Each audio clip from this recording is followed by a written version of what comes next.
et bienvenue à une nouvelle émission de l'Érable approfondi. Pour aujourd'hui, nous vous proposons 3 sujets.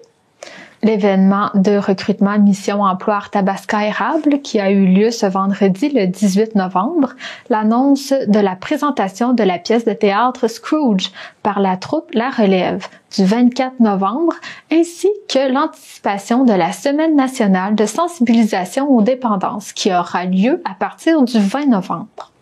Selon les récentes données de Statistique Canada, il y a presque 32 000 postes vacants dans le secteur manufacturier au Québec. Environ 3 000 de ces postes se trouvent dans la région de la Mauricie et le centre du Québec. Cela représente une pénurie de main-d'œuvre importante pour Arthabasca Érable, où plusieurs usines d'importance nationale et internationale se trouvent. Afin de pouvoir fonctionner et de trouver du personnel en région, les secteurs manufacturiers et de services demandent de l'aide à la Chambre de commerce, d'industrie, des bois francs et de l'érable. La réponse a été la création de l'événement de recrutement Mission Emploi Arthabasca Érable. Dans sa 5e édition, cette activité de recrutement vient d'avoir lieu vendredi le 18 novembre au Centre des congrès de Victoriaville de 13h à 20h. Plus de 1000 postes de différents domaines ainsi que 3000 emplois étudiants ont été offerts à travers l'exposition. Madame Stéphanie Allard, directrice de la Chambre de commerce et d'industrie Bois-Francs-Érable, nous a informé sur l'importance de cet événement de recrutement pour la région. Quant au deuxième sujet de l'émission, une équipe de la TVCE s'est déplacée mardi le 8 novembre à la polyvalente La Samar de Plessisville pour une conférence de presse organisée par la troupe de théâtre La Relève. Après 2 ans d'absence en raison de la pandémie de COVID-19, la troupe de théâtre La Relève retourne sur scène avec l'œuvre Scrooge. Il s'agit d'une adaptation du roman de 1843 de Charles Dickens du nom anglais A Christmas Carol, un chant de Noël. La mise en scène aura lieu le 24 et 25 novembre, ainsi que le 1er et 2 décembre, à l'auditorium de la polyvalente La Samar à partir de 19h30. Les profits du spectacle seront versés à des programmes communautaires et à l'assistance de personnes en besoin, selon les critères scolaires. En ce qui concerne le 3e sujet et dernier sujet de l'émission, du 20 au 26 novembre aura lieu la Semaine nationale de sensibilisation aux dépendances. Afin de nous informer en avance sur la problématique des dépendances, nous avons décidé d'inviter en studio Madame Audrey-Anne Lecourt, coordonnatrice clinique d'Action Toxicomanie. Madame Lecourt nous expliquera la définition du mot dépendance, l'influence sociale pour s'initier à une dépendance, son impact social, la partie de la population la plus affectée, les types de campagnes de sensibilisation, l'impact de la légalisation du cannabis sur la consommation et d'autres sujets. On commence maintenant à divulguer toutes ces informations avec le premier sujet. Mission Emploi Arthabasca Érable. Nous avons enregistré l'entrevue avant l'événement, mais les services et renseignements sont toujours accessibles à partir du site web www.missionemploi.ca. Vous cherchez un emploi? 60 employeurs vous attendent au Centre des congrès de Victoriaville le 18 novembre prochain de 13h à 20h pour l'événement Mission Emploi Arthabasca Érable. Plus de 1000 postes sont à combler. Des postes réguliers, étudiants, à temps complet ou à temps partiel. Que ce soit en présentiel, en mode hybride ou en télétravail, on a de la place pour vous. Sur place, des organismes d'aide à l'emploi pour vous aider dans vos démarches. Des ateliers d'évaluation de CV et même des entrevues d'embauche avec les employeurs. Passez nous voir le 18 novembre prochain. Tous les détails sur missionemploi.ca. Nous allons parler à des gens qui se cherchent un emploi ou encore les employeurs qui cherchent la perle rare. Pour nous en parler, vous savez que l'événement qui arrivera bientôt, c'est Mission Emploi Arthabasca Érable. Tout cela aura lieu le 18 novembre prochain de 13h à 20h et ça va se passer au Centre des congrès de Victoriaville. Mon invité, nul autre que Madame Stéphanie Allard, qui est la directrice de la Chambre de commerce Arthabasca Érable. Bonjour Stéphanie. Bonjour Lydia, ça va bien? Oui, ça va très bien. Et vous? Oui, très bien. Alors dans ce cas-là, si ça va bien, le monde de l'emploi, le monde économique, est-ce que ça va bien? Oui, ça va quand même assez bien et je vous dirais que on voit que la région se tient beaucoup, que les entrepreneurs se tiennent par la main là, pour s'entraider et tout ça. Et puis on voit aussi les emplois là, qui sont en train de se combler, dont avec les missions emploi qui vont aider aussi parce qu'on a une petite pénurie de main-d'œuvre, comme tout le monde le sait. Alors oui, je dirais que l'économie va quand même bien là, parce qu'on s'entraide. Quand c'est en présentiel, c'est de 13h à 20h. Exactement. L'événement. Quand c'est en virtuel, c'est n'importe quand. Oui, vous allez voir, là, oui. Nous, dans le fond, le babillard de l'emploi, il y a des offres qui vont être affichées. Et puis, en plus, dans les journées précédemment, là, vous allez voir plusieurs actions, comme là, je vais pas nommer une entreprise en particulier, mais ils ont fait des publicités, puis ça va passer régulièrement sur la page Facebook, il y a même le site Internet aussi de Mission Emploi. Donc, vous allez voir des entreprises qui se sont démarquées avec leur offre de services, et puis vous allez pouvoir voir toutes les offres qui sont là affichées, puis même après le salon, il va en avoir encore. Donc, ça va être quand même un site puis une page Facebook là pour le salon de l'emploi qui va être quand même bonne là, pour quelques semaines, je dirais. Puis aussi, on a le guide de l'emploi qui est en rapport avec le salon, là, qui est encore possible de consulter. Oui, quand vous parlez du guide de l'emploi, c'est un pamphlet, c'est quoi exactement? Oui, c'est ça. C'est une brochure que les gens vont recevoir par la poste. Et puis, il y a toutes les entreprises qui sont à l'intérieur là, pour des publicités, tout ça, pour inviter les gens à venir les rencontrer. Mais ça aussi, si vous jamais vous voulez l'avoir virtuellement, juste nous contacter, on va vous le transférer.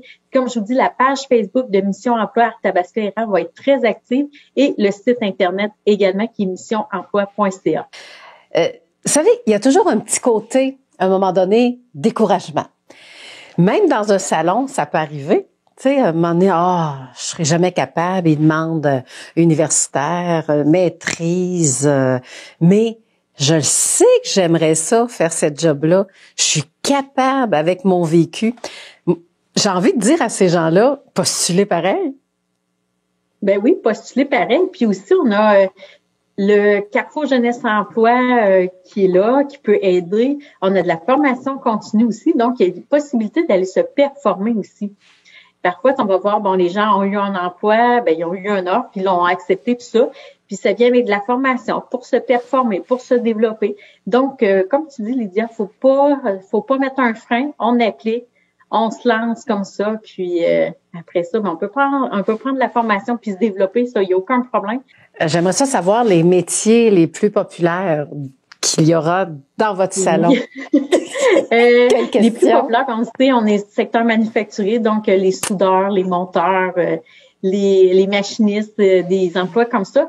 Mais on faut pas penser que c'est seulement là, des ouvriers puis des cadres comme ça, des cadres, des postes comme ça en entreprise. Mais il y a aussi du travail de bureau, dans le fond. Alors, il y en a pour tous les goûts, autant pour hommes que pour femmes. Donc, gênez-vous pas.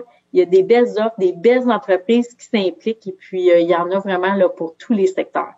Avec l'arrivée des immigrants, c'est une réalité dans le centre du Québec en tout cas, il y a un poste qui est à combler, c'est la francisation de nos immigrants. Alors, si vous savez parler l'espagnol, l'allemand et en plus le français, on peut vous prendre dans le domaine de l'enseignement aussi. C'est sûr qu'il y a des secteurs qui doivent avoir des reconnaissances une fois qu'ils arrivent ici au Québec. Tu sais. Nous, la Chambre de commerce, on travaille avec la Fédération des chambres de commerce du Québec pour justement faciliter leur arrivée, améliorer le processus parce qu'on sait qu'il y a des petites longueurs de ce côté-là. Mais encore là, tu sais, moi, comme tu disais, Lydia, tu sais, on applique puis on voit après ça les solutions qui sont possibles de faire. Puis il faut pas s'arrêter à un simple nom. Faut faire des démarches pour se présenter puis déposer des candidatures. Est-ce que la Chambre de commerce cherche un employé aussi? Lançons l'appel. Non, on est... Mais oui, si on chercherait, ça serait une belle place aussi, le salon. Là. Présentement, on cherche pas d'employés, mais c'est sûr que si on en cherche, on fait appel à nos contacts, au salon comme ça. Donc, il faut être vraiment partout parce que faut toujours être actif pour notre marque employeur aussi parce qu'on sait jamais, est-ce qu'il y a des projets qui vont arriver? S'il y a des projets qui arrivent, il faut avoir les bonnes personnes en place pour combler les attentes, tout ça, les postes, les mandats. Alors, moi, je pense sincèrement à un organisme ou une entreprise, il faut toujours être actif là, pour aller faire notre marque employeur puis recruter les bonnes personnes pour faire partie de l'équipe. Stéphanie, je pense qu'on a vraiment donné le goût aux gens d'aller à votre salon, autant en présentiel qu'en virtuel. On veut s'informer. Stéphanie, le mot de la fin, allez-y.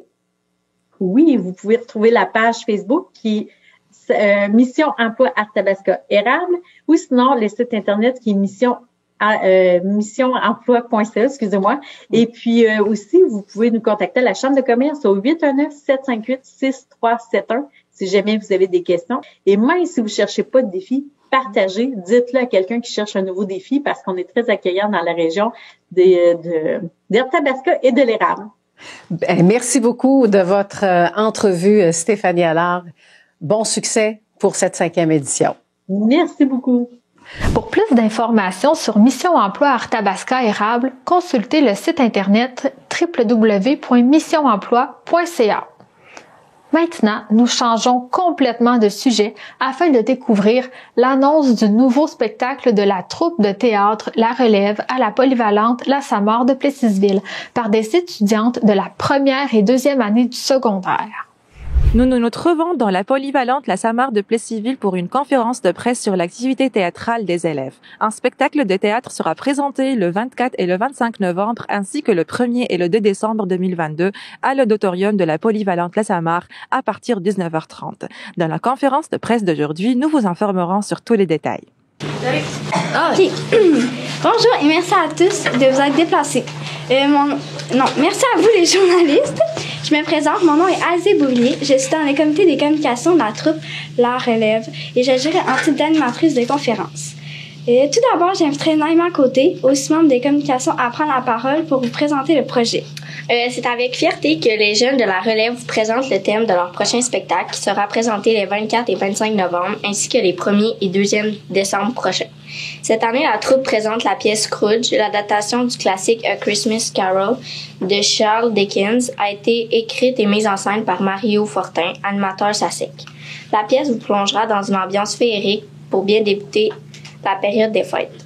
Le spectacle raconte l'histoire d'Ebenezer Scrooge, un vieil homme égoïste et solitaire qui n'aime pas Noël, mais qui aura la visite de 3 fantômes lors de la nuit de Noël, invoquant son passé, son présent et son avenir. La relève veut permettre aux jeunes de se découvrir et de grandir à travers les arts de la scène. Plus d'une 50aine d'élèves de secondaire 1, 2 et 3 forment les différents comités. Les comédiens, les danseurs, les chanteurs, ainsi que le comité des décors et celui des communications. Des animateurs de secondaire 4 et 5, ainsi que des adultes responsables sont présents pour animer, conseiller et mettre en scène les élèves dans leur parcours au sein de la relève. Nous invitons la population à venir en grand nombre pour encourager ces jeunes dans la réalisation de ce projet pour lequel ils ont travaillé fort et qui leur tient à cœur. À chaque année, nous pouvons compter sur la générosité des entreprises, organismes et municipalités de la région qui soutiennent la troupe La Relève par les dons et des commandites. Nous tenons à tous les remercier chaleureusement pour leur appui. Rappelons que le spectacle sera présenté le 24 et 25 novembre ainsi que le 1er et 2 décembre prochain à l'auditorium de la polyvalente La Samar dès 19h30. Dès demain, le 9 novembre, les billets seront en vente au coût de 12 $ en pré-vente et 15 $ en entrée le soir de représentation. On a tous des jeunes qui vont, peut-être pour la première fois, vont faire partie ou même sur la scène. Donc, c'est une première pour tout le monde. Qui que c'est sa première fois? Tout le monde! C'était un beau défi.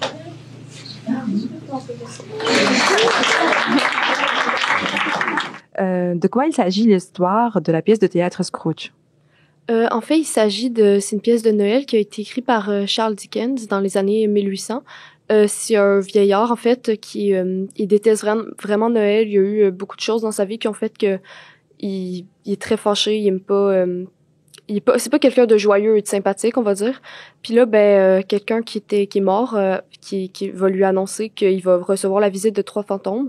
Le fantôme du passé, du présent et du futur. Et tous ces fantômes-là vont lui montrer son passé, qu'est-ce qui est arrivé dans sa vie pour qu'il soit comme ça, qu'est-ce qui se passe là, les conséquences de ses actes, puis qu'est-ce qui va arriver dans le futur. Puis à cause de ça, il réalise, fait qu'il se rend compte. Donc à la fin, il réalise ses erreurs, puis essaie de réparer ses erreurs. Est-ce que la pièce a été adaptée?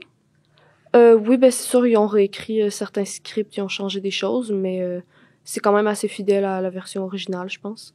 C'est historique, ça se passe dans les années 1800, là, l'époque où ça a été écrit. C'est quoi votre rôle dans la pièce? Je joue Monsieur Scrooge, en fait. Puis, ouais, il y a... Vous pouvez juste nous parler en plus de détails de votre personnage. En gros, c'est le personnage dont j'ai parlé plus tôt. C'est quelqu'un de très... qui est refermé sur lui-même. Il est vraiment... il parle pas aux gens. Il est pas... c'est pas quelqu'un qu'on va vraiment dire il a l'air sympathique dans la rue, par exemple. Puis il est même égoïste. Puis c'est ça qu'on voit dans la pièce, c'est le changement de ce comportement-là. Après qu'il y a eu la visite des fantômes, il a vraiment réalisé toutes ses erreurs. Puis là, il essaie de devenir quelqu'un de meilleur, quelqu'un de gentil. Puis là, ben, ça parle aussi un peu de l'esprit de Noël. Donc, il décide de fêter Noël puis d'être une meilleure personne. Est-ce que vous pouvez nous parler de l'histoire de la relève?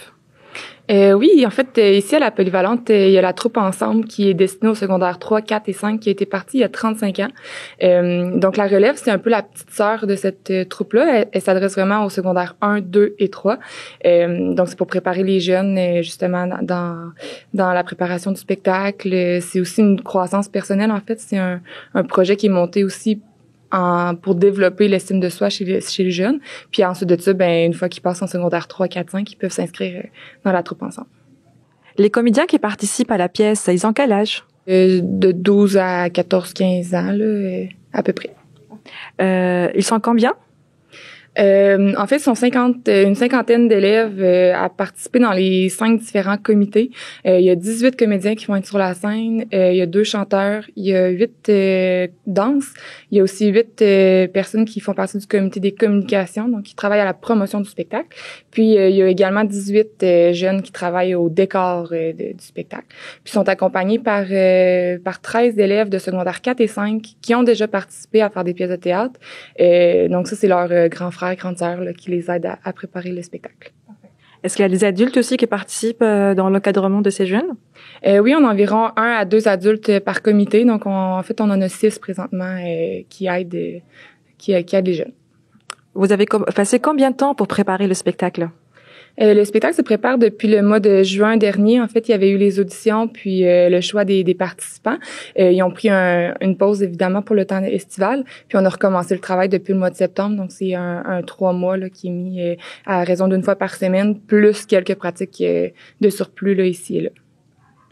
D'après vous, il y a combien de temps loué par participant, par comédien, pour préparer la pièce de théâtre? En fait, c'est 3 heures par semaine environ, donc de 16 heures, là, une fois que l'école finit, jusqu'à 19 heures le soir. Donc, c'est 3 heures de préparation par semaine sur 3 mois. Donc, il faudrait faire le calcul, là, vite comme ça. Je vais éviter. Vous avez entendu un aperçu de la présentation théâtrale qui aura lieu le 24 et le 25 novembre, ainsi que le 1er et le 2 décembre 2022 à l'auditorium de la Polyvalente La Samarre à partir de 19h30. Nous avons parlé avec la comédienne qui jouera le rôle principal de la pièce de théâtre, ainsi que l'une des coordonnatrices. Pour la TVC, Abir Benkazi. Pour réservation et achat de billets pour le spectacle de la troupe de théâtre La Relève, vous pouvez communiquer directement avec la Polyvalente La Samarre au 819-362-3226. De cette activité solidaire qui est de ramasser des fonds pour la communauté, nous passons à un sujet plus complexe, celui de la problématique des addictions. Afin d'anticiper justement la Semaine nationale de sensibilisation aux dépendances, nous demandons des renseignements à Madame Andréane Lecourt, coordonnatrice clinique d'Action Toxicomanie. Bonjour à tous. Cette semaine, pour la Semaine de la sensibilisation aux dépendances, nous recevons Madame Audrey-Anne Lecourt qui travaille pour Action Toxicomanie. Bonjour, ça va bien? Ben oui, bonjour. Oui, ça va bien, merci. Donc, expliquez-nous un peu votre parcours professionnel au sein de Action Toxicomanie. Ben en fait, moi, chez Action Toxicomanie, j'ai commencé comme intervenante dans les écoles secondaires.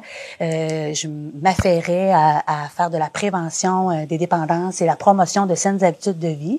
Tranquillement, j'ai gravi les échelons. Je me suis retrouvée responsable de tout le volet parents. On en parlera plus tard. Il y a vraiment une section pour soutenir les parents qui ont des adolescents qui ont des problématiques. J'ai monté progressivement le programme pour les parents. Ensuite de ça, je me suis retrouvée à devenir superviseur clinique. Donc, je suis devenue responsable d'une équipe d'intervenants qui octroyait les services là, dans les écoles primaires et secondaires. Et tranquillement aussi, je suis devenue responsable du programme Développe Action. Le programme Développe Action, c'est un programme d'atelier qui est déployé dans les classes. Donc, j'en suis responsable encore à ce jour. Et maintenant, coordonnatrice là, de tous les services cliniques qui sont offerts chez Action Toxicomanie. Et pour cette semaine-là de sensibilisation aux dépendances, qu'est-ce que c'est une dépendance? Une dépendance, en fait, on peut être dépendant à bien des choses. Souvent, quand on entend le terme dépendance, on pense aux substances, le cannabis, l'alcool et d'autres substances. On peut être dépendant aussi aux écrans. On appelle ça, souvent on entend le terme cyberdépendance. Nous, on utilise davantage le terme utilisation problématique des écrans parce que la cyberdépendance fait référence à une problématique qui est beaucoup plus grave, qui est plus ancrée. On peut être dépendant à toutes sortes de choses, mais qu'est-ce qu'une dépendance, en fait? Il y a plusieurs critères là, pour définir une personne qui a une problématique de dépendance, mais je vous résumerai ça en 3 grands critères. Donc, le premier, c'est une perte de contrôle.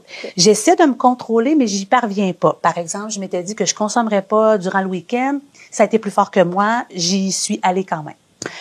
Ensuite de ça, pensée obsédante. C'est-à-dire que j'y pense constamment. Je suis en classe ou bien je suis dans un party. Je m'étais dit que je consommerais pas, mais c'est constamment dans ma tête l'envie de consommer est là. Donc, les pensées obsédantes, c'est un critère. Et l'autre, un des critères importants, c'est le fait de vivre des conséquences de ces habitudes-là de dépendance. Donc, que ce soit au niveau relationnel avec les parents, les amis, que ce soit au niveau fonctionnel, dans mon travail, à l'école. Donc, financier, je me mets à vivre toutes sortes de conséquences. Donc, ces 3 grands critères-là sont des indices pour dire, oh, je suis peut-être en perte d'équilibre à propos de mes habitudes de consommation ou d'utilisation des écrans, par exemple. Est-ce que vous avez des exemples de conséquences? Ah, ben oui, certainement, on le voit. C'est sûr que nous, on a une expertise Action Toxicomanie jeunesse, hein. On dessert les jeunes de 10 à 30 ans. Donc, on va voir vraiment plus au niveau familial des conflits avec les parents, aussi des pertes d'amis ou des amoureux, des amoureuses qui s'éloignent parce qu'ils sont pas en accord avec les choix qu'on fait.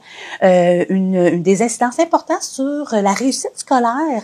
On va voir une augmentation du taux d'absence, une diminution des résultats scolaires. On va voir aussi peut-être un plus haut taux d'absentéisme au niveau du travail, les emplois que les gens vont avoir, des dettes aussi, des dettes financières, que ça soit les jeux d'écran, ben nécessairement des fois ça nécessite des dépenses pour pouvoir augmenter les levels là, dans le jeu, ou des dettes au niveau des dettes de drogue, de substances. Donc, ce sont ce type d'impact-là, mais j'allais oublier, et pour moi, c'est l'un des plus fondamentaux, c'est les incidences que ça a au niveau du développement de problématiques en santé mentale. Et ça, je le mettrais là au premier rang, malgré le fait que j'en parle en dernier, puisqu'on va le voir, une augmentation de troubles anxieux chez les gens qui ont des habitudes de consommation, une augmentation de troubles dépressifs. Il y a d'autres problématiques en santé mentale aussi qui peuvent émerger de certaines habitudes de consommation. Donc, ça peut aller loin. Ah oui, certainement. Mais oui, certainement. Et vous, chez Action Toxicomanie, oui. C'est quoi votre mission de cette organisation-là? En fait, notre mission chez Action Tox, c'est vraiment de faire la promotion de saines habitudes de vie. On travaille beaucoup le développement de compétences, hein, que ce soit l'affirmation de soi, l'estime, l'identité, pour que les gens se sentent mieux outillés lorsque vient le temps de faire des choix au niveau des habitudes de consommation ou des écrans. Donc, promotion de saines habitudes de vie et prévention des dépendances. Donc, ça veut dire de donner de l'information aux jeunes pour qu'ils puissent justement faire des choix plus éclairés, mais c'est aussi d'accompagner certains jeunes qui, eux, ont expérimenté, ont des questions ou qui ont développé certaines habitudes de consommation. On est là, on les rencontre en individuel pour les amener à cheminer. Donc, c'est vraiment, ça couvre, nous, on est en Mauricie, au centre du Québec. Donc, on dessert la totalité des établissements d'enseignement secondaire qui se retrouvent sur le territoire et primaire aussi. Dès la 5e année du primaire, on va octroyer des ateliers en classe pour faire de la sensibilisation. Donc, habituellement, là, c'est du 10 à 30 ans. On va aussi desservir certains adultes. Mais puisqu'on travaille en prévention, souvent les adultes ont des habitudes qui sont plus ancrées. On travaille de concert avec d'autres services en dépendance adultes sur le territoire qui sont donnés par le CIUS, entre autres. Okay. Et pour ces campagnes de sensibilisation-là, oui.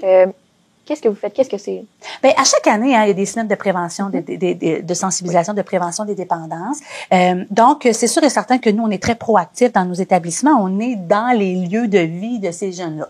Donc, on va faire des kiosques de sensibilisation. On va faire toutes sortes d'activités, des rallyes, des concours pour rallier les jeunes autour du sujet. Et on parle prévention. Donc, on veut leur donner de l'information juste qui est adaptée à leur niveau d'âge pour vraiment qu'ils se sentent mieux outillés. Puis, on essaie de coller aussi les sujets des semaines de prévention aux tendances émergentes. Donc, bien entendu, vous avez certainement pu entendre parler des produits de vapotage, par exemple, ou bien tous les dérivés de cannabis. Peut-être le terme wax pen vous dit quelque chose, donc la consommation de cannabis par vaporisation. Donc, dès qu'on a des nouvelles tendances, on essaie de coller les sujets à la semaine de prévention pour mousser un petit peu puis donner de l'information aux gens. Pour actualiser, là. Actualiser totalement. Puis aussi au niveau des écrans, là, on l'aborde aussi. Donc, oui, on est très, très proactifs sur nos réseaux sociaux et à l'intérieur des établissements d'enseignement aussi lors de ces semaines-là.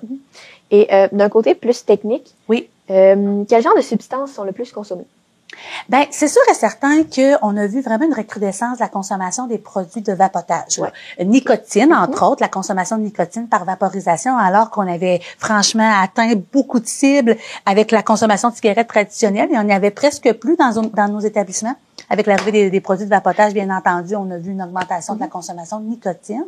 Je vous dirais que le cannabis et l'alcool demeurent toujours les substances les plus consommées chez nos jeunes, et c'est ce qu'on retrouve aussi à l'intérieur de nos statistiques là, chez Action Toxicomanie. Et quand on parle de cannabis, on peut penser au cannabis, la cocotte, le fumé traditionnel, mais maintenant avec les dérivés là, comme les concentrés liquides qu'on retrouve dans les fameuses wax pens, ben c'est sûr que là on voit vraiment une augmentation, surtout la dernière année scolaire là, qu'on a terminée au mois de juin dernier, on a vraiment vu une augmentation de la consommation de produits de cannabis. Et est-ce qu'il y a une raison en particulier? Pourquoi ça a augmenté? Ben c'est une excellente question. C'est difficile de donner un point précis sur le pourquoi. Bien entendu, la pandémie n'a pas aidé. On a vu vraiment une augmentation de la détresse psychologique chez les élèves. Donc, vous savez, la consommation de substances ou la consommation d'écran, ça a une fonction. Hein, ça peut détendre, ça peut calmer, ça peut nous changer les idées. Alors qu'il y a bien d'autres façons là de changer. Puis c'est ce qu'on targue à dire là, tu sais qu'il y a plein d'autres façons plus saines. Mais parfois, certains jeunes vont découvrir la substance dans des contextes plus difficiles de vie. La pandémie, bien entendu, a été une période difficile. Donc, on a vu, oui, une augmentation de la détresse et donc de la consommation chez les jeunes. L'accessibilité de ce type de produit-là. Bien entendu, là, quand on regarde la wax pen, on a sorti beaucoup dans les médias pour sensibiliser les parents au fait que les jeunes se commandent ça en ligne. Et ils reçoivent à la maison.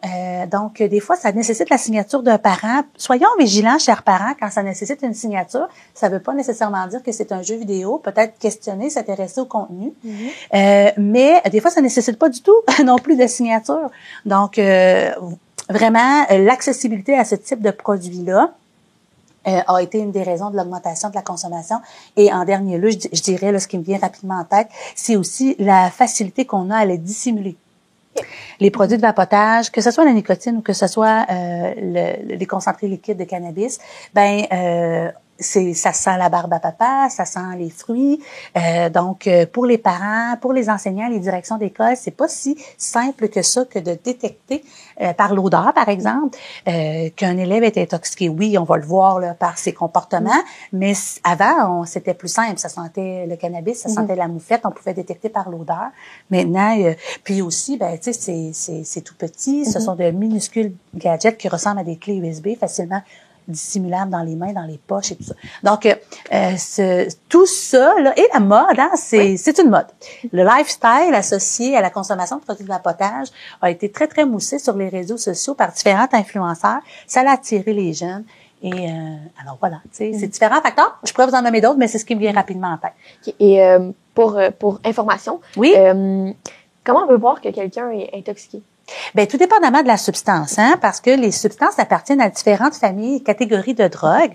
Donc les stimulants, si on prend les stimulants, ben là je vais vous donner des particularités, mais on pourrait en parler bien longtemps. Là. Les stimulants, on va voir des gens qui sont plus agités, souvent la petite jambe qui shake, se ronger les ongles.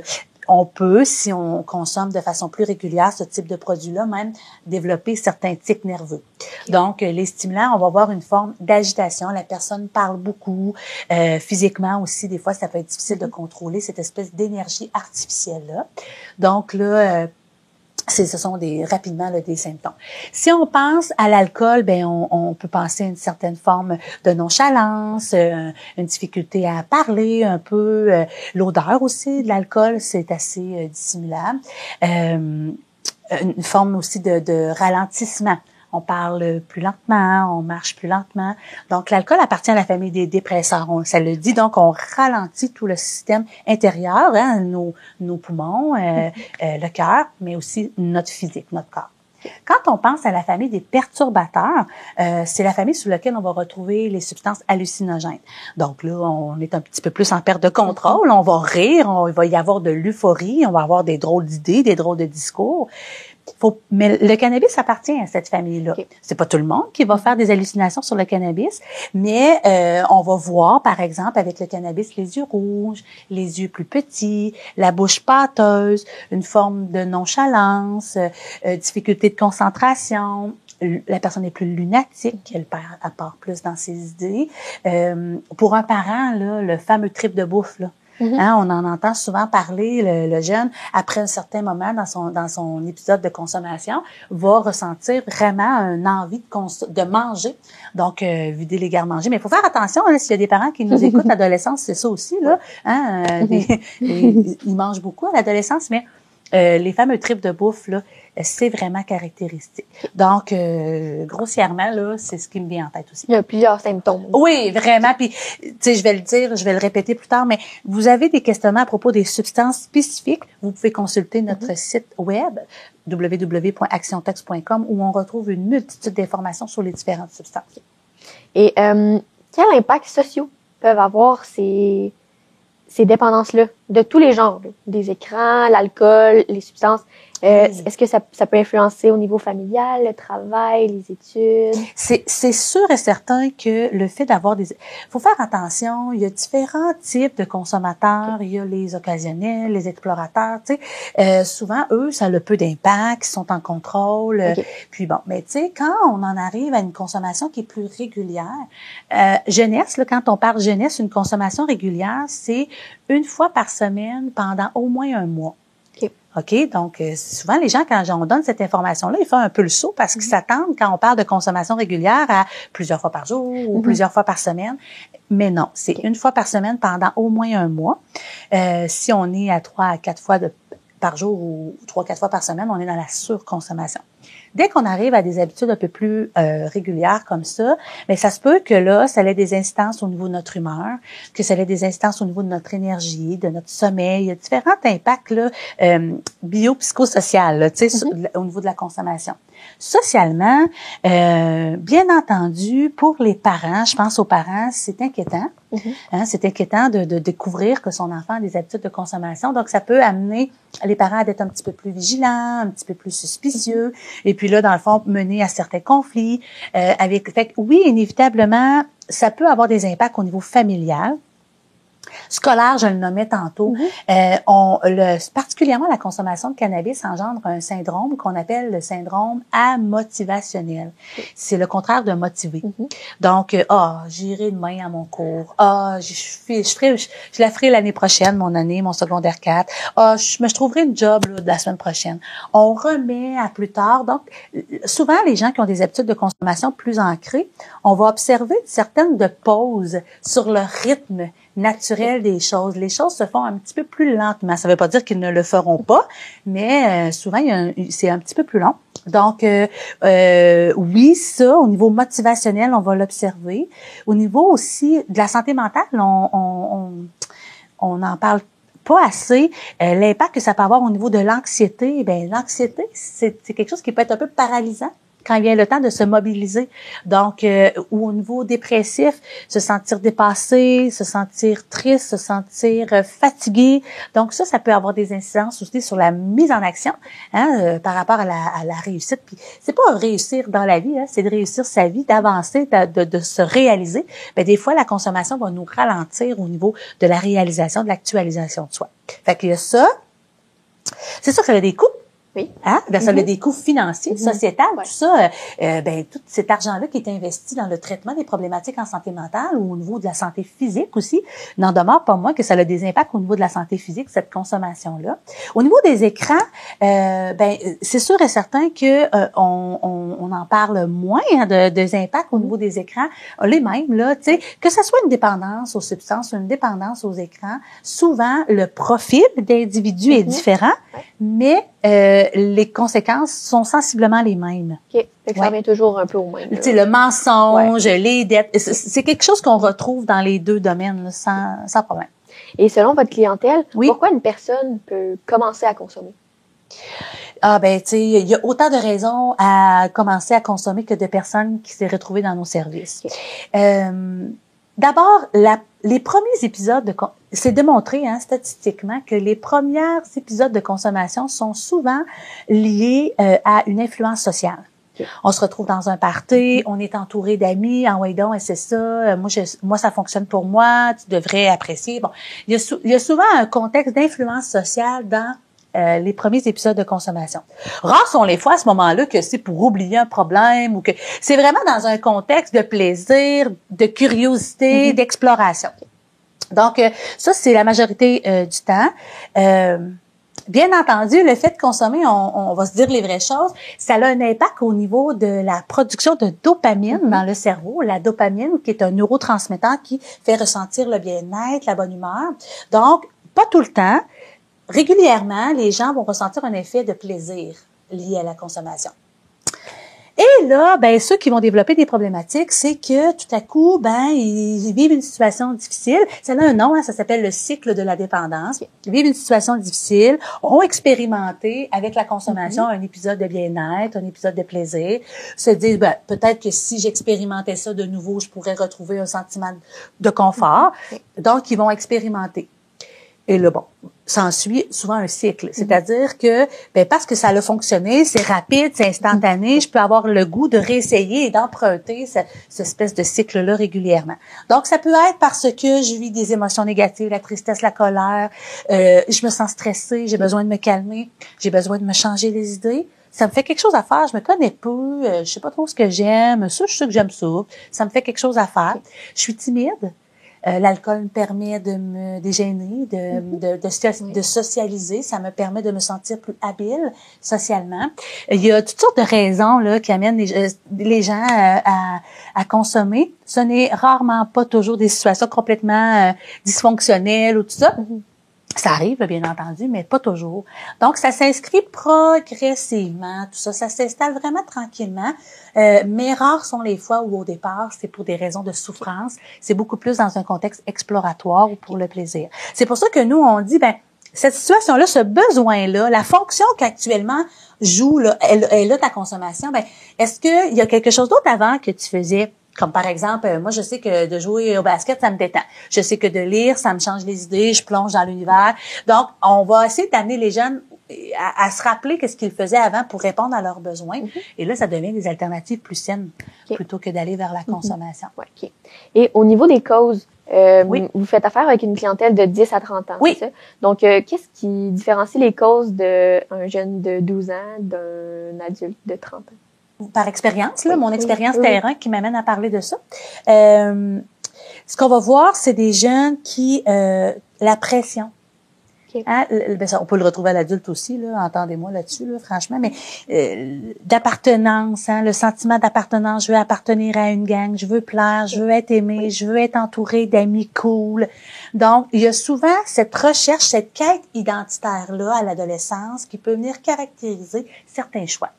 Appartenance particulièrement, puis le besoin d'être aimé. On l'a tous, ce besoin-là. C'est très, très fort à l'adolescence parce qu'on est en train de se construire et on se connaît pas encore beaucoup. Donc ça peut être une raison. Le milieu familial, quand on est à l'adolescence, on est encore jeune, hein, pré-adolescent, adolescent, on est encore dans ce milieu familial-là, on baigne, on est dedans constamment. Donc, s'il y a des tensions, des difficultés, des séparations, ça peut venir teinter ce besoin-là aussi de venir se changer les idées. Et l'anxiété de performance, aussi présente à l'âge adulte, mais aussi vraiment, ça marque les générations qui sont là maintenant sur les bancs d'école. Cette pression-là à la performance, à la réussite sociale, les réseaux sociaux contribuent bien entendu à cette performance-là parce que tout est si liché, tout est si arrangé, tout est... Fait que bon, tu sais, ça vient contribuer à augmenter ce sentiment de stress-là. Donc ça, on peut le voir plus à l'adolescence. L'adulte, il y a quelque chose de plus cristallisé, de plus ancré, de blessé, c'est plus difficile à réparer. Des fois, ce qu'on va voir à l'adulte, puis c'est pas toujours le cas, mais ce qu'on peut voir, c'est une personne qui consommait du cannabis, qui a fait un bout de chemin par rapport à la consommation de cannabis, qui a transféré vers le jeu d'hasard et d'argent ou vers les écrans, parce que bon, ça a moins d'incidence sur sa santé mentale, sur sa santé physique, il est plus à la maison, donc moins de conflits dans le couple ou des choses comme ça, mais n'en demeure pas moins qu'il y a quand même quelque chose là, qui demeure là, comme habitude. Et il y a des solutions aussi pour s'en sortir. Il y a de la désintoxication. C'est ça? Ah, complètement. Tu sais, il y a toutes sortes de solutions. Bien entendu, le premier pas, c'est d'en parler. Puis c'est pour ça qu'il existe des ressources communautaires et publiques pour qu'on puisse amorcer la discussion. Le fait d'en parler va nous permettre de regarder avec un peu plus de recul notre situation puis d'aller chercher des outils aussi. Donc, nous, quand on travaille en atelier, quand on fait des ateliers en classe pour sensibiliser puis outiller les jeunes, on va vraiment faire la promotion de la demande d'aide. Donc, demander de l'aide. Donc, le fait d'en parler. Ensuite de ça, d'identifier à l'intérieur d'un suivi avec un intervenant, le besoin qui est comblé par cette consommation-là, ces habitudes-là, et de pouvoir trouver des alternatives pour être capable de répondre à ce besoin-là sans nécessairement être dans des comportements un peu d'autodestruction. Donc, il y a ça. Donc, mettons qu'on place Action Toxicomanie dans un continuum de services. Action Tox est un service de prévention. Donc, nous, on est là vraiment comme point de départ. Les ateliers en classe, c'est vraiment le premier point de départ pour promouvoir les services en dépendance. Les jeunes peuvent nous faire des demandes de services pour venir en individuel. Nous, on utilise toutes sortes d'outils pour être en mesure de bien évaluer les besoins, les niveaux de soins que les gens ont besoin. C'est des couleurs, vert, jaune, rouge. Vert, ça va, tu as peut-être besoin d'informations, je vais répondre à tes questions. Jaune, oh, là, il y a une habitude qui est en train de s'installer. Rouge, il y a une dépendance.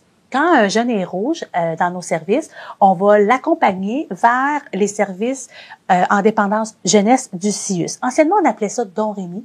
Mauricie, Centre du Québec. Maintenant, on appelle ça les services en dépendance jeunesse du CIUS. Donc, c'est des services qui s'offrent dans les écoles aussi, mais qui vont faire que du rouge. Et quand un jeune a besoin de plus, c'est-à-dire que ça nécessiterait peut-être une thérapie fermée, eh bien là, il existe toutes sortes de centres de thérapie jeunesse. Sur le territoire ici, nous, on travaille beaucoup avec le Grand Chemin qui est à Saint-Célestin. Donc, c'est vraiment un continuum de services qui est très, très bien établi en Mauricie et Centre du Québec. On est une région modèle pour toutes les autres régions au Québec, d'ailleurs. Donc, à l'adulte, nous, on peut faire la même chose. On peut travailler avec l'individu, l'évaluer, s'il nécessite des besoins plus spécifiques, on va le référer, l'accompagner. C'est pas du référencement, appel, puis on peut y aller avec lui. On est vraiment une organisation très humaine.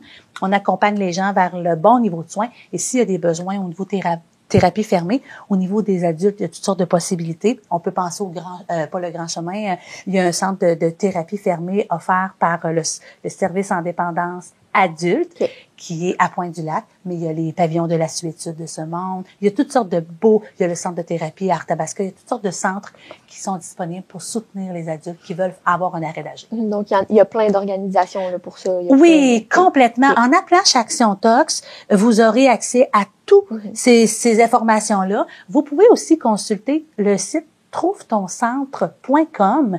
Si vous nous écoutez là puis que vous êtes à une autre région là au Québec, en allant sur trouvetoncentre.com, vous avez accès à tous les centres en dépendance qui se retrouvent dans votre région. Et d'un côté plus large, plus général. Oui. Est-ce que vous pensez que la légalisation du cannabis a pu venir jouer un rôle dans l'augmentation peut-être des gens qui débutent à la consommation? C'est pas rare qu'on nous pose la question chez Action Tox, puis nous, dans le fond, on on tend à ne pas trop se positionner parce que de la prévention, on en faisait avant, puis on en fait toujours depuis la légalisation. Ça n'a rien changé. Quand on parle prévention, on cible encore la jeunesse, alors que la légalisation, elle est à partir que de 21 ans. Si je peux me permettre, la légalisation du cannabis aura été faite rapidement. Donc ça serait une forme de critique là, que je peux porter, Action Tox ou Audrey Lecourt peut porter sur le fait que ça s'est fait rapidement. Il y aurait eu peut-être des étapes au niveau de la prévention, de l'information qu'on aurait pu davantage faire pour éviter cette forme de banalisation. Parce que chez les jeunes, la légalisation a fait en sorte de croire que le cannabis est une substance inoffensive, alors que ce n'est pas le cas du tout. Donc, puis ils n'y ont pas droit. Hein? Donc, en fait, la légalisation, ce que ça aura permis, on le voit, on le vit, c'est d'augmenter, par contre, le financement. Des organisations communautaires ou toutes les organisations qui œuvrent en dépendance se sont vues augmenter de façon importante leur financement pour pouvoir faire de la prévention puis soutenir les gens qui ont des problématiques. Donc, on l'a vu. Même dans les MRC, il y a eu des fonds pour qu'on puisse déployer des activités préventives en lien avec la légalisation du cannabis. Donc, ça, c'est chouette. Ça, il y a eu un peu plus de sous. Est-ce que c'est la légalisation? Est-ce que c'est la pandémie? Est-ce que c'est plutôt tous ces types de produits qui ont été conçus, vendus? La fameuse wax pen, c'est un produit qui est illégal au Québec. OK. Donc, c'est pas légal, mais c'est super accessible. Donc, et c'est toutes sortes de conjonctures ensemble qui font que les jeunes sont attirés et ils consomment le cannabis. Est-ce que c'est la légalisation? Je suis pas prête à dire ça. Mais franchement, nous, ce que ça a eu comme impact, c'est qu'on a vu une augmentation significative de demandes de services des parents à cause de la légalisation parce que, ça peut être, OK, ça s'en vient, je veux me sentir outillé comme parent, comment je vais pouvoir accompagner mon enfant là-dedans? Ça, on a vu ça. On a vu aussi des parents dire, moi, j'ai des habitudes de consommation de cannabis. Maintenant, est-ce que je vais pouvoir consommer devant mon enfant? Quel impact que ça peut avoir? Il y a eu beaucoup de demandes de services parents chez nous pour pouvoir mieux se sentir mieux outillé par rapport à ce sujet-là. Ça, on a vu ça. Et vous en avez nommé un petit peu tantôt, là, mais qu'est-ce que vous pensez que le gouvernement peut faire pour venir vous aider là-dedans, vous les organismes qui font de la prévention? Qu'est-ce qu'ils peuvent faire pour vous aider? Vous savez, durant la dernière, là, on en est à notre 2e année. L'année dernière, il y a eu un grand déploiement national. Toutes les écoles secondaires au Québec ont eu la chance de recevoir des services de prévention en dépendance qui étaient octroyés par les organisations communautaires de toutes les régions. Donc, là, effectivement, Monsieur Carman, le ministre Carman, a déployé énormément de fonds pour soutenir les organisations pour qu'on puisse déployer ces services-là. Donc, bravo, tu sais, ça, c'était super chouette. Ça veut dire que dans la majorité des écoles secondaires, il y a eu des ateliers de sensibilisation pour outiller les jeunes. Dans certaines écoles secondaires, il y a même eu des intervenants pour accompagner individuellement les jeunes. Donc, ça, déjà, on sent que il y a une ouverture, il y a une sensibilité du ministère de la Santé et des Services sociaux pour qu'il y ait davantage de services offerts aux élèves, aux jeunes, au niveau de la dépendance. Donc, le nerf de la guerre, c'est le financement. C'est le financement, soutenir financièrement les organisations, puis en parler, démystifier le sujet c'est comme si au niveau des substances, il y avait durant la dernière année, il y avait eu un très grand pas qui avait été fait, mais je pense que les parents et la population générale ont besoin d'être davantage soutenus au niveau de l'utilisation des écrans. C'est vraiment là où je sens que nous, en tout cas, on a beaucoup de demandes de services en lien avec ça. Donc, et puis on y travaille là, cette année, mais je vous dirais que puis de peut-être aussi presser le pas, si je peux me permettre, en ce qui a trait à l'encadrement de ces 10 produits de vapotage-là. Il y a des lenteurs en ce qui a trait au contrôle au niveau des saveurs. Et c'est 9 jeunes sur 10 consomment des produits de vapotage à cause des saveurs. Donc, si on limitait un petit peu l'effet bonbon, ça l'aurait clairement fait des incidences. Fait que je pense que le fait de mieux encadrer certains produits et de soutenir les organisations en dépendance, c'est ce que le gouvernement fait déjà et pourrait continuer à faire. Donc, quelles sont les substances les plus dangereuses et pourquoi? Je ne sais pas si vous avez entendu dans les médias la fameuse crise des opiacés. hein, on retrouve davantage cela dans les grands centres. Inévitablement, quand on pense à la famille des opiacés, que ce soit la morphine, la dilodide, le fentanyl, pour nommer que ceux-là, ce sont des substances très puissantes et qui peuvent engendrer des conséquences importantes, entre autres les décès de certaines personnes qui font des overdoses, en fait, de ce type de substances. Donc, c'est sûr et certain que quand j'entends les substances dangereuses, la famille des opiacés, ça se retrouve à être une substance, une catégorie qui, pour moi, est plus parlante au niveau de la dangerosité. Et je pense aussi au mode de consommation qui est celui de l'injection. Bien entendu, il y a plus de risques au niveau de la santé lorsqu'on consomme par injection. Puis, souvent, les effets sont très, très, très intenses. Donc, l'intoxication, la personne peut avoir une perte de contrôle au niveau de son intoxication et se retrouver dans des situations, comme je le nommais tantôt, là, au niveau d'overdose ou de... Voilà. Alors ça, c'est sûr et certain. Par contre, cette question-là nous est souvent posée. Il y a toutes sortes de types de substances. Là, on pense à le sel de bain, la crocodile. C'est des substances qui ont été super gros médiatisées, mais qu'on retrouve très, très peu chez les consommateurs. On les retrouve très peu, ces substances-là. Donc, la substance la plus dangereuse, c'est souvent la substance que la personne va le plus aimer. Dans le fond, je peux être une personne qui a expérimenté la cocaïne, par exemple, une fois, mais qui consomme du cannabis à tous les jours, plusieurs fois par jour. Donc, la substance la plus dangereuse pour l'individu, ça se trouve à être la substance dont la personne fait le plus usage.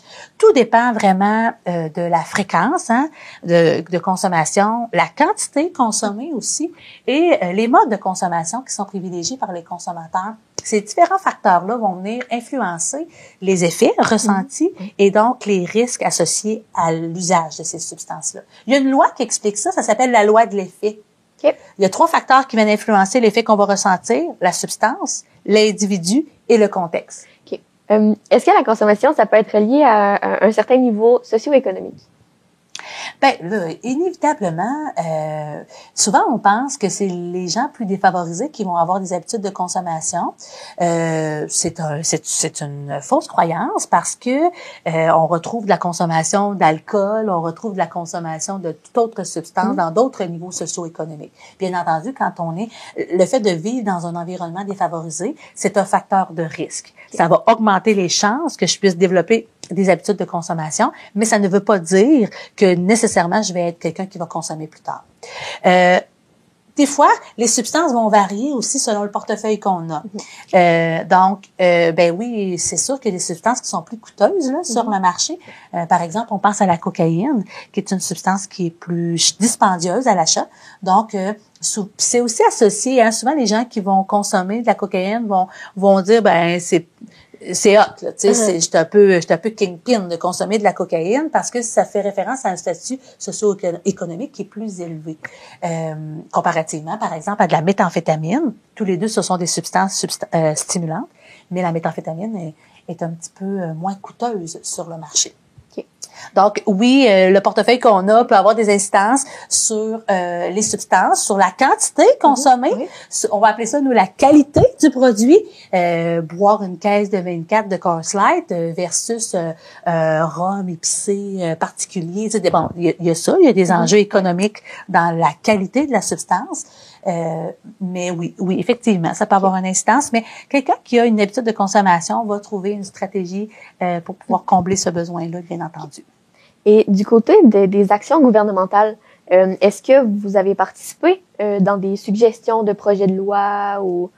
En fait, nous, toutes les organisations, tous les groupes qui travaillent en dépendance au Québec sont souvent représentés par, sont représentés par l'ACCID, qui est notre association, là, qui regroupe tous les services offerts en dépendance. Et l'ACCID fait vraiment un travail extraordinaire en ce qui a trait à il nous représente dans les différents paliers gouvernementaux. L'ACCID nous représente. Donc, inévitablement, quand l'ACCID doit faire une représentation au niveau du gouvernement, ben, il va sonder les groupes communautaires qui représentent. Et oui, effectivement, Action Tox a été sondé, questionné par rapport aux différentes représentations. Puis, vous savez, Action Tox a contribué de façon significative à différents cadres de référence sur lesquels les décideurs se sont appuyés pour déployer des services en prévention au Québec.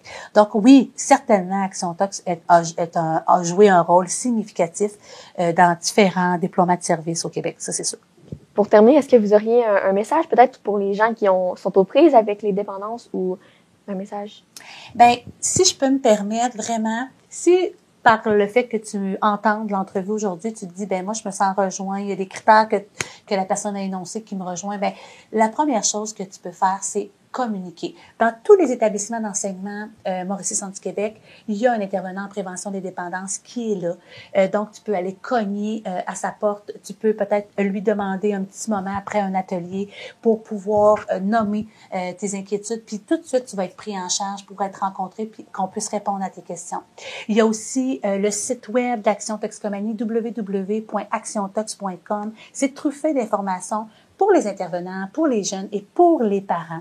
Et si vous êtes un parent, sachez qu'Action Toxicomanie offre des services spécifiques aux parents, que ça soit, ça peut être un besoin ponctuel, je viens de trouver une substance, je sais pas quoi faire avec, je sais pas comment intervenir avec mon enfant. Si vous voulez avoir aussi du suivi, plusieurs rencontres avec un intervenant, ça se fait aussi chez Action Tox. Et il y a aussi le service de groupe de parents qui avait été mis un peu sur pause pendant la période de la pandémie et qui tend à revenir en place. Donc, vraiment, en communiquant chez Action Toxicomanie, vous avez toutes les coordonnées sur le site web. Vous allez avoir accès à une batterie de services. Mais vous, les jeunes, si jamais vous avez besoin de quoi que ce soit un jeune adulte ou dans les écoles aux adultes, ou même t'es plus sur les bancs d'école, mais ça te rejoint le message aujourd'hui, rentre en contact avec nous. On a des intervenants qualifiés, experts dans le domaine qui sont vraiment là pour vous soutenir. Et il n'y a pas de délai. Dès qu'on appelle chez Action Tox, c'est immédiat. On a un service et un rendez-vous souvent dans la même semaine. Il n'y a pas de délai. Donc, voilà, vous êtes la bienvenue. Merci d'être venu pour nous éliminer sur ce sujet-là. Ça me fait vraiment plaisir. À bientôt. À la prochaine. Vous avez entendu tous les détails sur nos 3 sujets de l'émission. Mission emploi, la troupe théâtrale La Relève et la Semaine nationale de sensibilisation aux dépendances. Si vous voulez rester informé sur l'actualité de la MRC de l'érable, nous vous recommandons de visualiser nos 2 éditions de l'érable en bref de la semaine prochaine, à partir de mardi et mercredi respectivement. Notre émission Érable approfondie sera de retour à partir de samedi. Pour l'instant, nous vous souhaitons une excellente semaine.